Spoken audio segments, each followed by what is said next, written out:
I 2011 undergik køkkenet i Ida Mødecenter, der er en del af Ingeniørforeningen, en gennemgribende renovering.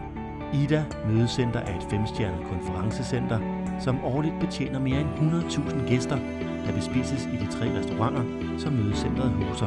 En væsentlig del af madlavningen foregår i centrets store centralkøkken, hvor personalet stort set altid er i fuld sving med at mætte sultne munde, og det slider på faciliteterne. Renoveringen havde primært til formål at skabe et bedre arbejdsflow i køkkenet, og samtidig var det et absolut krav, at centralkøkkenet skulle understøtte mødecentrets grønne profil. Hjertet i køkkenets nye køle-fryseløsning er et fælles køleanlæg, der er placeret i mødecentrets kælder.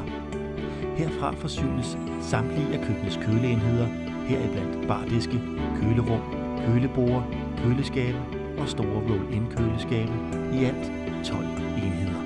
Kompressoraggregatet for det fælles køleanlæg benytter sig af state-of-the-art teknologi.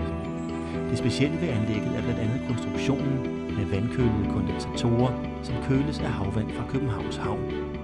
Sammen med Gram Commercials danskproducerede lavenergiprodukter er dette med til at minimere Idas CO2-footprint.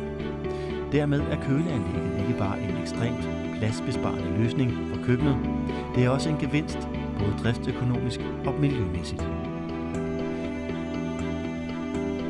Dermed er køleanlægget ikke bare en ekstremt pladsbesparende løsning for køkkenet, det er også en gevinst, både driftsøkonomisk og miljømæssigt. Udover at leve op til vores tekniske behov, var det også enormt trygt at tale med Gram Commercials projektleder, som straks forstod, hvad projektet handlede om. Det var befriende, at han ikke bare talte os efter munden. Gram Commercial har formået at udfordre os på løsningen, så vi i dag står med et køkken, der matcher lige præcis vores behov, fortæller Henrik Dahlqvist om forløbet.